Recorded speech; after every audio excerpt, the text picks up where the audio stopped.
Bonjour à tous, nous sommes très heureuses de vous retrouver pour une nouvelle saison du JT de l'Overball et dans cet épisode, nous allons aborder la procédure de destitution de Trump ainsi que les futures élections présidentielles américaines. Mais tout d'abord, qu'est-ce qu'une procédure de destitution et d'où vient-elle ? La destitution, c'est un processus législatif lancé par des législateurs et des opposants au président américain républicain qui font valoir dès le début de son mandat qu'il sera livré à des activités pouvant le destituer. Mais en fait, d'où vient ce scandale ? Ce scandale vient du fait que le président et ses conseillers sont soupçonnés d'avoir menacé l'Ukraine, qui est un allié occidental face à la Russie. Mais en fait, ils sont soupçonnés de quoi ? Ils sont soupçonnés d'avoir retiré des crédits militaires, ce que l'opposition démocrate n'a pas manqué de juger comme étant un délit relevant de la procédure de destitution. Mais en fait, comment ceci a-t-il été découvert ? Alors tout cela, c'est grâce à un coup de téléphone de Trump avec son homologue ukrainien Vladimir Zelensky. Mais vous vous demandez sûrement qu'est-ce qu'il y avait dans ce coup de téléphone.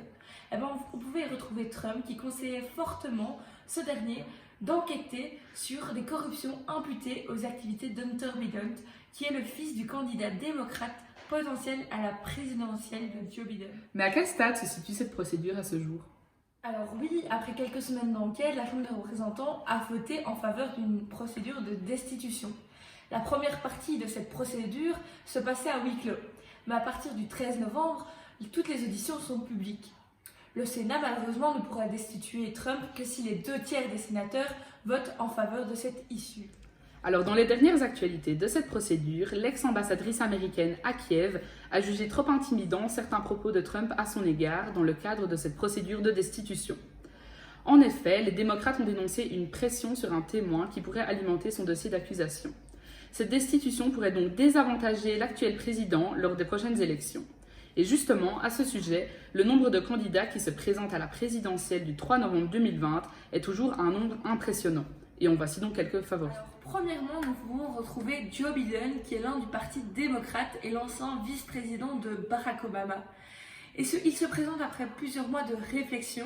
Il s'est même exprimé sur le sujet sur Twitter en disant « Les valeurs fondamentales de cette nation, notre rang dans le monde, notre démocratie même, tout ce qui fait l'Amérique est en jeu. C'est la raison pour laquelle j'annonce ma candidature à la présidence des USA. » Charlottesville, Virginia is home to the author of one of the great documents in human history. We know it by heart. We hold these truths to be self-evident, that all men are created equal, endowed by their Creator with certain inalienable rights. We've heard it so often, it's almost a cliche, but it's who we are. We haven't always lived up to these ideals. Jefferson himself didn't, but we have never before walked away from them. Charlottesville is also home to a defining moment for this nation in the last few years.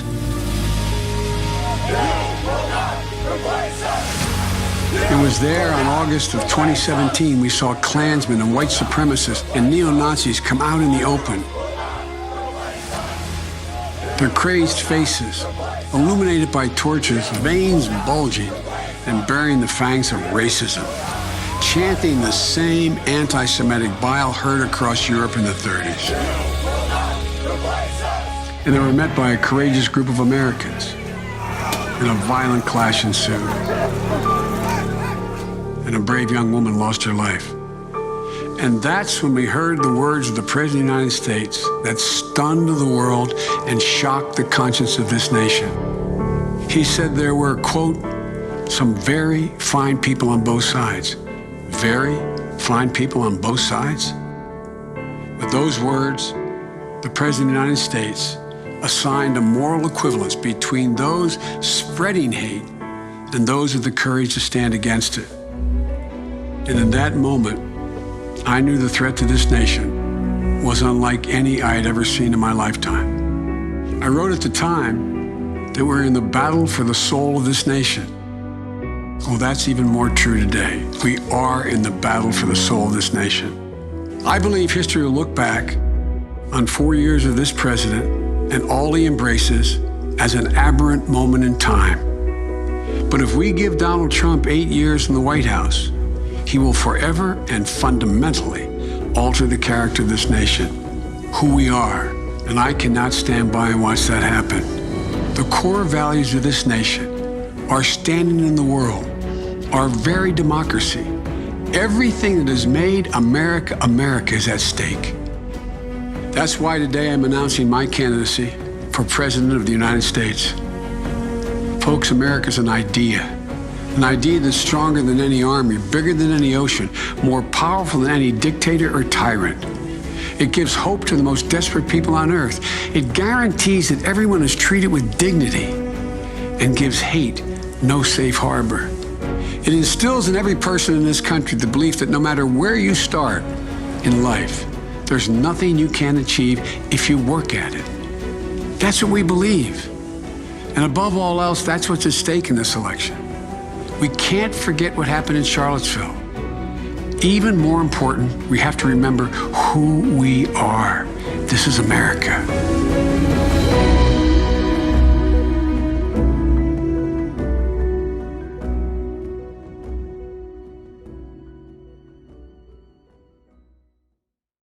Alors, deuxièmement, nous pouvons retrouver Bernie Sanders.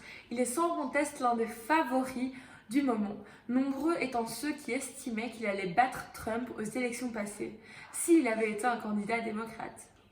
Real change never takes place from the top on down, but always from the bottom on up. Bernie Sanders' healthcare for all idea is gaining steam. Free tuition, free college tuition, free tuition champion, Senator Bernie Sanders. Bernie Sanders added, the greatest threat to national security is climate change. The future of our planet is at stake. Sanders taking on Amazon. Bernie Sanders has been consistent hammering about income inequality. Nobody in America works 40 hours a week, should be living in poverty. So our economy is rigged. We have a campaign finance system which is corrupt. Sanders leading the charge to stop war against Yemen. The first time ever the Senate has voted to end an unauthorized war. The fight against injustice has been the work of his life. Jobs and education, not jails and incarceration. We are not going to retreat on women's rights. Sanders pushing a bold agenda that includes protecting DACA recipients and comprehensive immigration reform. You don't rip little children away from the arms of their mother. A major announcement from Amazon. Amazon will raise its minimum wage to $15 an hour.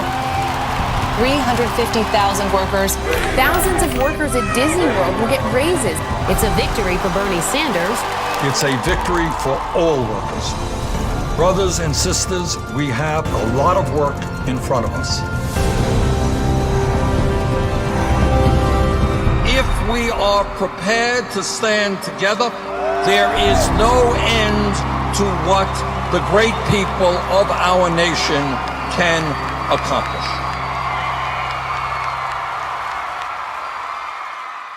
Il y a également Elizabeth Warren. Elle a été la première femme à se lancer dans la course à l'investiture démocrate. C'est une figure de référence dans ce parti depuis le départ d'Hillary Clinton. Elle est à peu près au même niveau que dans les sondages que Joe Biden. A man who must never be president of the United States.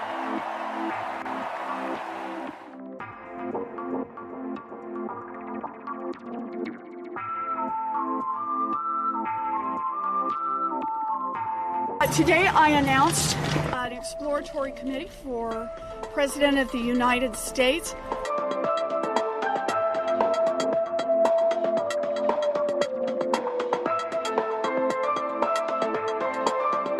Will not allow a small, insecure, thin-skinned, wannabe tyrant or his allies in the Senate to destroy the rule of law in the United States of America. Our eternal gratitude for everything you do to keep America safe, strong.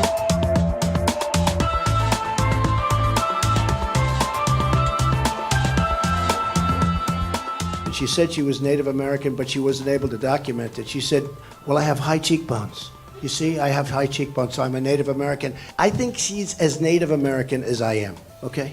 You'll have plenty of those Democrats coming over, and you're going to say, no, sir, no, thank you. No, ma'am, perhaps, ma'am. It may be Pocahontas. Remember that. Pocahontas, I apologize to you. I apologize. To you, I apologize. To the fake Pocahontas, I won't apologize.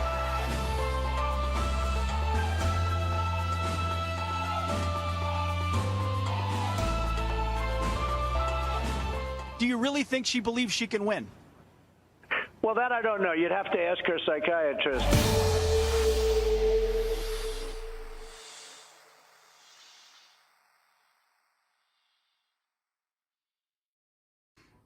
Et maintenant, je vous laisse écouter l'un des extraits d'un des discours de Donald Trump au sujet des futures élections.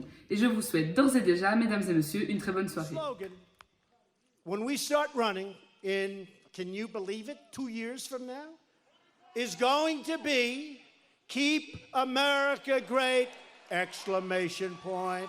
Keep America Great.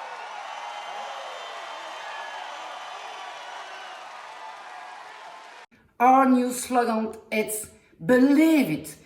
2 years from now, it's going to be Keep American Great, exclamation point. Keep American Great.